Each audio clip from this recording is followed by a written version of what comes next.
Hello and welcome to the Martial Arts Teaching Tactics Podcast. I'm Chris Kent, and I'm joining Chris Bean. Mr. Bean? Hello, sir. Today's topic of discussion is the art of reteaching.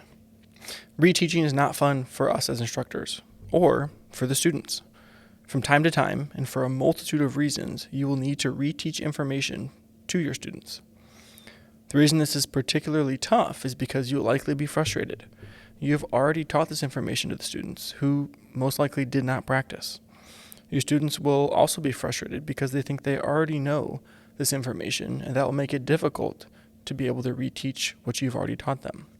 This makes them feel as if they can go through the information at a light speed without focusing very much because, again, they think they've already trained it and they already know it, but that's not really the case.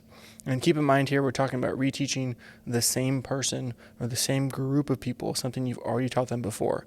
Of course, as the cycles go on and the belt groups go on and the classes progress, you'll be teaching the same thing to new people over and over and over and over again.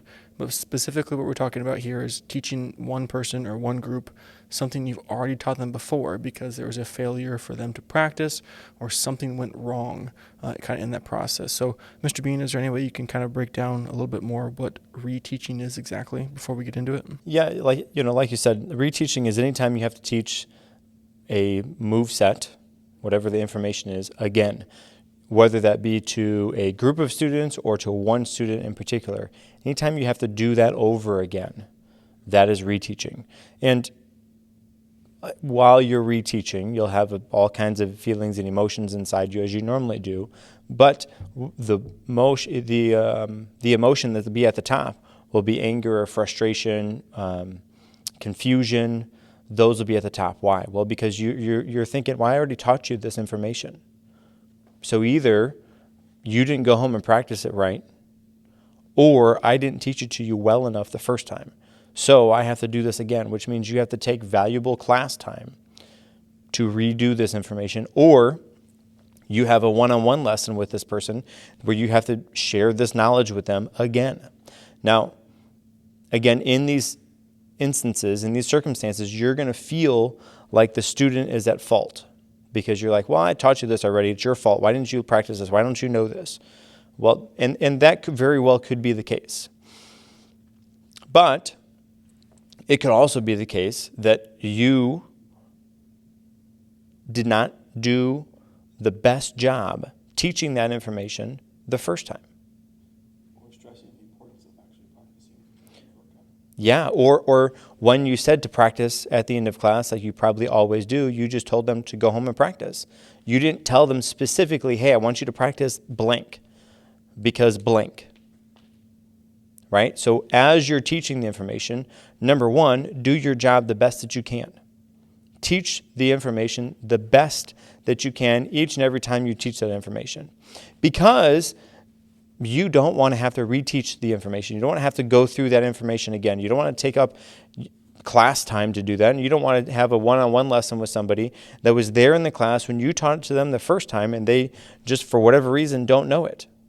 So whether that be a failure on your part or their part, anytime you teach the information, do your best job. Deliver in all the possible ways that you can. Do all the things that you can do to help make those connections so those students can learn, practice, and review and rehearse and know that information. And I would add to that in those situations when you have to reteach something, it's important to take a step back and detach from what's going on to think about some of those reasons why. Because yes, maybe they didn't practice or you didn't do a good enough job explaining or demonstrating the first time, or maybe that person missed the class you did the information in. So trying to think through or overcome those emotions of frustration and anger to actually assess what's going on is going to be a vital tool when you're trying to go about this issue or this situation where you have to reteach something. So it's an easy thing to do, to take a step back and kind of think through what's happening, take a breath, and rifle through your mind of what happened or what could have happened or what didn't happen, whatever it may be. But it's also an easy thing to overlook because you're still overcome by those emotions. So when you do come across this, take a second to think about what's going on, why certain things happen, and even though that frustration and anger might be your first reaction, push through that to try to look at it from a better lens, or a wider lens, or a more understanding lens. That way you can actually go back to teaching the information the way it should have been taught, or teach the information for the first time, depending on who it may be, or teach it in a better way so that they can understand or practice, or wherever, or however it plays out. So again, Mr. Bean, what do you think are some potential steps that we can take to make the reteaching process even better? I think with a few mindset shifts, we can greatly improve this reteaching process. If you find that you are reteaching the same information frequently, so what does that mean? Well, let's say you have a group of green belts that are learning the inside-outside block, okay? And every green belt that goes through your process at some point down the road has something wrong with that inside-outside block. Or 2 weeks after you teach it the first time, you have to reteach it again to that person or to that group of people. And it's not just one cycle of students, it's several cycles of students. If that is the case, then you can guess there's something wrong in the process. You are not doing the best job that you can to deliver that information, specifically if it happens across belt cycles. So like if it's one belt group, okay, all right, maybe, I don't know. We'll check in and we'll see if it happens next time. All right, we fixed it this time. It happened again. It happened again. It happened again. So everybody who goes through your program, or let's say 80% of the people who go through your program, have some sort of problem with that move. Well, again, that is something we need to inspect and see how and what and why, different ways that we can do that, right? So then we can take a closer look over that, like put that move or those moves or that sequence, whatever it is, under the microscope and find out what you can do better. Put yourself in the student's shoes. How are they thinking about this? What is their interpretation of the words and the phrases and such that you're saying? That is going to be the key. So try to think about it from the student's perspective and what and how you might do differently to help to fix that moving forward. So as you're going through that information, think about different ways that you can do, different things you can do to break that down into perhaps smaller chunks to deliver that in a more understandable fashion for those students. That, I think, will be the key. So think about what and how you can do differently, and how small of chunks are you giving them. Is it too much at one time? Maybe break that down a little bit and deliver smaller chunks at that time. As you're going through and teaching this information, it would also be a good idea to tell them, hey, listen, this section is tough. This new move is going to be challenging. I know students past have had troubles with this, so I'm going to do my best to break it down in a way that everybody can understand it. We're going to practice it a ton of times, but know that this is a move that other students have had troubles with. So do your best and practice and work on this one, because I don't want you to have the same stumbling blocks that they had, right? Letting your students know, hey, listen, be upfront with them. This is tough. This is a challenging move. I know, because other students, not just, the last belt cycle, but belt cycles before that and before that have struggled with this move. So let them know, hey, listen, I'm going to do my best to break this down in a way that everybody can understand it. And then also let them know, set them up for success by telling them, listen, you very likely are going to have to spend some more time drilling and practicing and working on this, not just in class, but outside of class as well, so that you can really understand and know these movements by the time you have to test on them. Pre-frame them, set them up for success, let them know what's going to be ahead of them.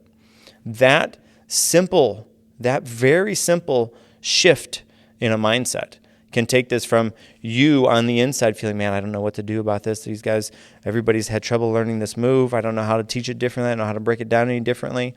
Feeling like that on the inside. Let them know, hey, listen, this is challenging. Let them know, listen, I'm going to do all that I can to help you learn this. Let them know you are very likely going to have to spend all of those things. Be upfront with them. Then, as they go into that move, they're going to be thinking about the move a little bit more in-depthly. They're going to be hopefully focusing on your moves as you're demonstrating or teaching that information a little bit more than they would have otherwise.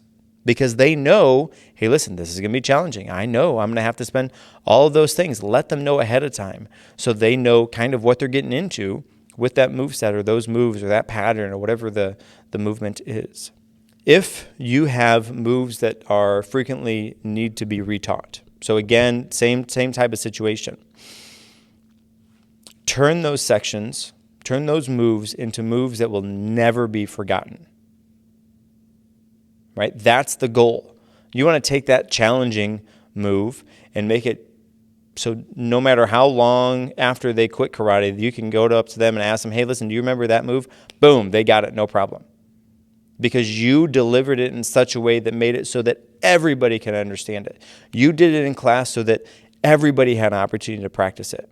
You gave them all the word pictures, the visual aids that go with it. You were able to make those connections with that move. So that move that was easily forgotten now becomes a move that is never forgotten. Make it fun. Make those connections with the moves. Make them think about it as they're opening the door. Make them think about it as whatever those word pictures you use. I don't know if we've talked about this before, but roundhouse kick. Roundhouse kick, I'm sure everybody has their own version or style or thought process for what they do for roundhouse kick. Professor Brummett came up with a super good one that is one of those things that people just do not forget, like ever. Not only does he deliver this information in a way that pretty much everybody can understand it, it's also delivered in a way that pretty well nobody can forget it because of the imagery that he uses. And so I bet by now you want to know what that is. So I'm going to share with you this roundhouse teaching images, right? And these are so basic that pretty well anyone across the board, you tell them this, and they can pretty well do a roundhouse kick. And again, because these pictures are what they are, it is very difficult to forget them. So here it is. A roundhouse kick is a dog peeing on the fire hydrant, booger flicking kick. Now let me break that down for you. In order to do a roundhouse kick properly, you have to lift your leg. You lift your leg like a dog who is peeing on the fire hydrant. Then, if you can imagine picking your nose with your toe and you get a booger on your toe, then you just flick the booger off your toe. That is a roundhouse kick. Now I'm sure you're thinking, man, well, that's real silly. Listen, I'm telling you, we use that in our classes. And I'm telling you, we do that at white belt. I can ask a black belt, hey, do you guys remember how we taught? Yeah, it's a dog peeing on the fire hydrant, booger flicking kick. Boom. Like years and years and years after they've heard that, after they've been around that, they can tell you the roundhouse kick is a dog peeing on the fire hydrant, booger flicking kick, because that imagery is so, like you can see a dog peeing on the fire hydrant, and hopefully you don't do this, but you can imagine what a booger on your toe and then trying to flick that booger off your toe would feel like and be like. That's a roundhouse kick. And again, at a very basic, crude level, that is what a roundhouse kick really is. You have to lift your leg up like a dog peeing on the fire hydrant. Then you pretend like you got a booger on your toe, and you flick off the booger. That's a roundhouse kick. Just try that out in your classes. If you do a roundhouse kick that's very similar to that or even close to that, you can use that, and your classes, your students will be able to see that. They'll laugh and they'll giggle a little bit. Yep, okay. But they will always remember that roundhouse kick because they'll be able to see those images in their head.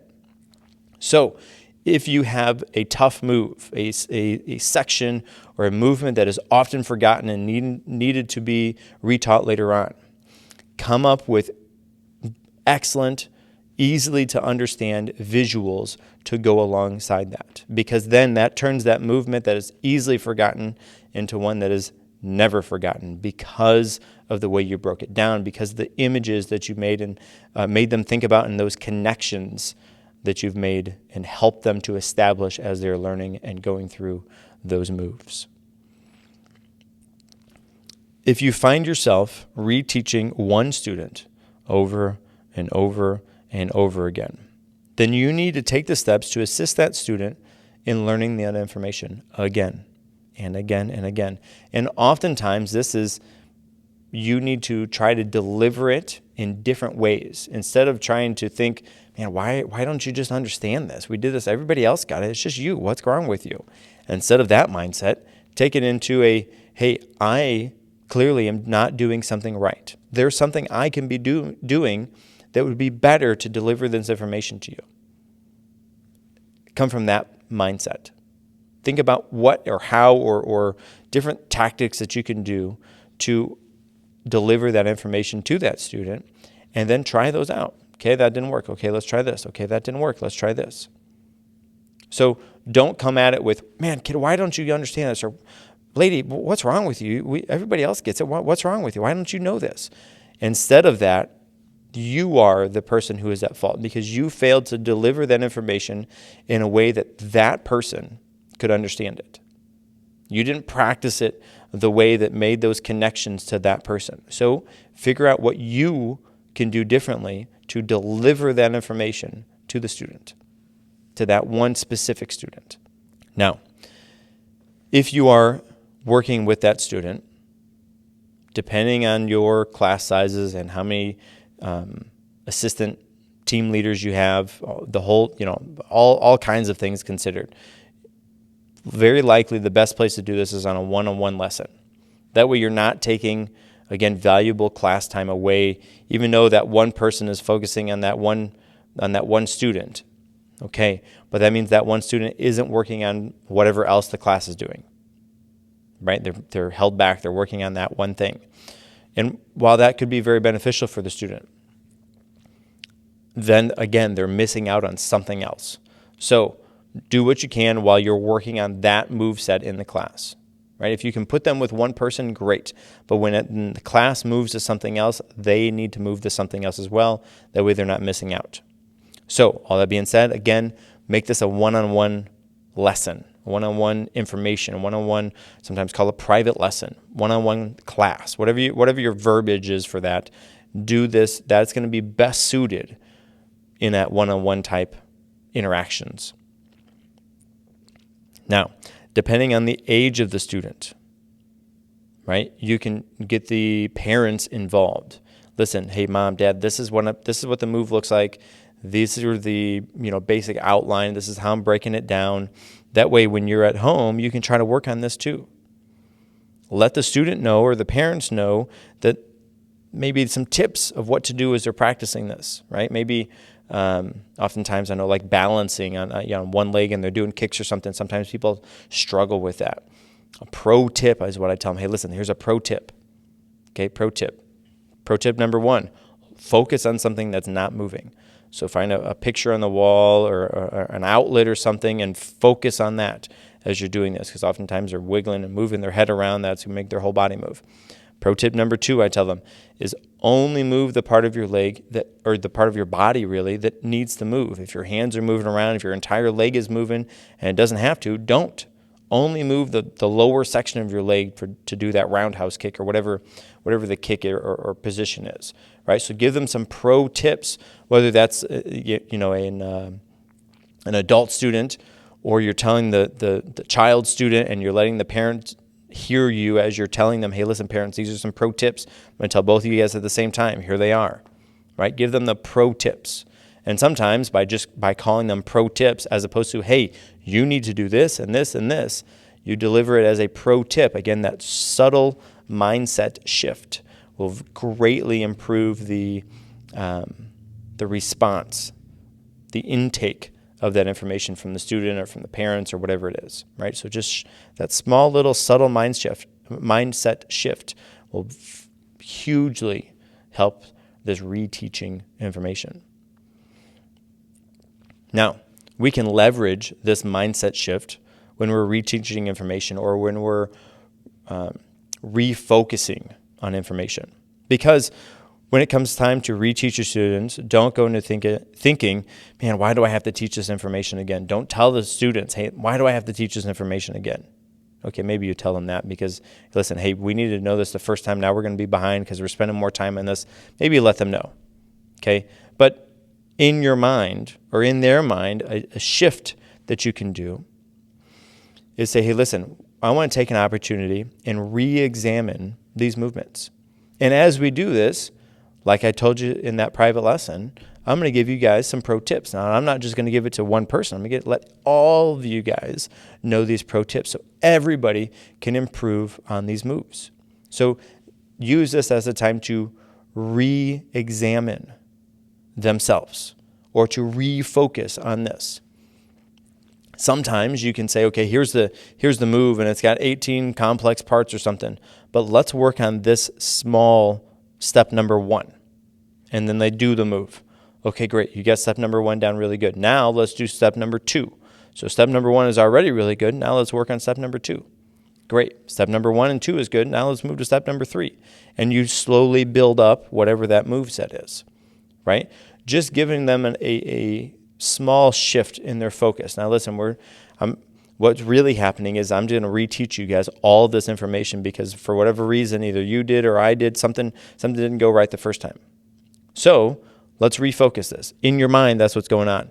The verbiage that you tell everybody is, listen, let's take an opportunity and focus in on these moves. I know some of you guys maybe don't feel super comfortable on this. That's okay. Let's work on this. I think the part that we're going to start on is this, and then you show them what it is and give them that small little focus as they go through it.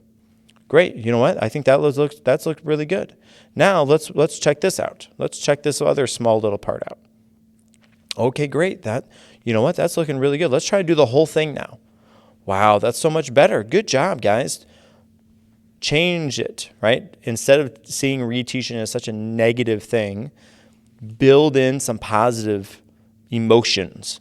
Build in some positive benefits to this, right? Take that move that is easily forgotten and make it never forgettable. Remember, like the roundhouse kick, the dog peeing on the fire hydrant, booger flicking kick. Yep, that is what I said, because that's a roundhouse kick. So easy to see that, right? Give them those imageries, those images to think about as you're going through those moves. Then, again, those pro tips, giving them, hey, listen, here's a pro tip. And I don't know if you do this or not, but I know when I give them pro tips, I say, hey, listen, guys, I kind of bring everybody in and I kind of get a little quiet. Okay, listen, guys, I'm going to give you a pro tip. Okay, are you guys ready? Oh, yeah, I want a pro tip. So I don't make it like all right, everybody, I'm going to give you a pro. Nope, I bring everybody in kind of close. All right, listen, guys, I'm going to give you a pro tip on this. Are you guys ready? Listen, pro tip number 1. Boom. All right, let's go try that. And I have them go back out to their spots and we do it. Kind of make it like a hush thing. Like, I don't want everybody to know this pro tip. This is just for you guys right here. Okay, you guys ready? And I mean, really, you tell everybody what it is, but don't let them know that. All right, guys, listen, here's a pro tip. Do this, this, and this. All right, let's go try it. Great. Whoa, you guys are doing so good. All right, come back in, guys. Here's pro tip number 2. All right, ready? Here it is. Pow. All right, let's go try it. Boom. Right? That is a mindset shift. You're not just saying, okay, hey, listen, everybody do this. All right, hey, listen, everybody do this. You're bringing them in close. You're making those connections. Give them a pro tip. Right? Okay, guys, listen here. Here's a pro tip. I want you guys to focus on that front stance, making sure you pivot that back foot, those toes. They got to face 45 degrees. See what I'm talking about? Right here. Pro tip, right? Look. Now you do that. Oh, man, your stance is going to be so awesome. All right, let's go try it. Then in class, you can have them recall that. Hey, listen, you guys remember pro tip number 1? Oh, yeah, right. Yes, sir. I'll fix that. Right? And then that gives them that thing. Oh, yeah. Hey, listen, pro tip number 1 was this. I remember that. I got to fix that. Right? That's a pro tip. I want to be a pro. I want to know this stuff. Mindset shift. Reteaching can be a very demoralizing or demotivating activity, both for you and for the student. Do all that you can to prevent that from happening, both for you and your staff and for the students. Get on the positive side of reteaching. Yeah, no, I understand it's still not going to be fun. I understand, yes, you probably still have to take valuable class time to do this. Yes, I understand you have to pay that staff member to do that private lesson with somebody who should have known this information already, but for whatever reason they don't. Got it, yes. Take this opportunity and fix those things. Make those easily forgettable moves never forgettable. Make them so memorable that everybody can remember it.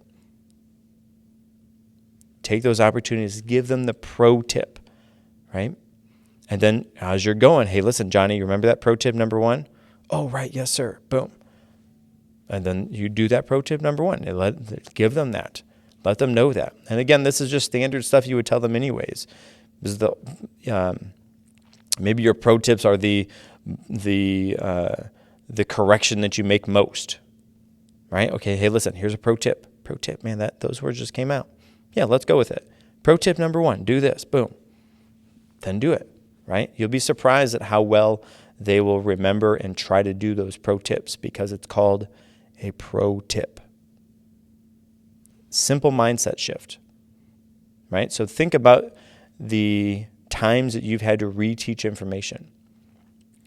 Try to visualize or think about what or how you could do that differently or better.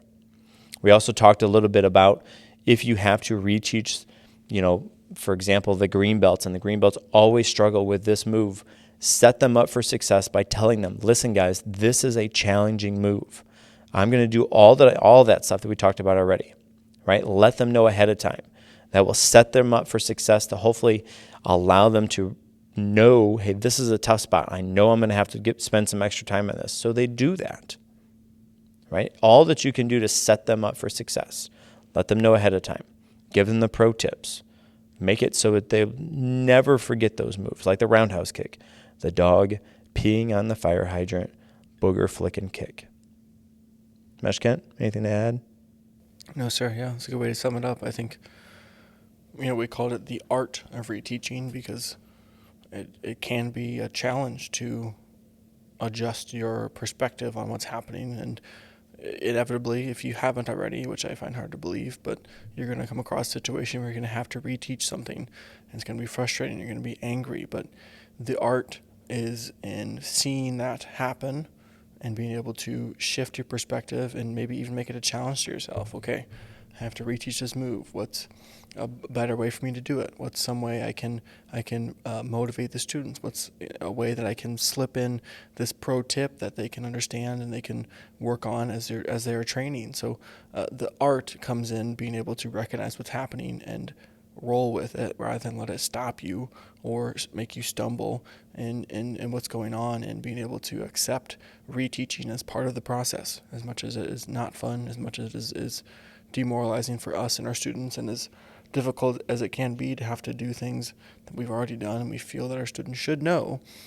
Take that step back, reevaluate the situation, find out what's going on, and then take multiple approaches to solve that problem, and do it with a positive attitude and put that more positive spin on what's happening. So I think you summed it up very well, and I think it's a challenge that we can all rise to and tackle, hopefully with great success, to make us better instructors, but also to improve our students and their training.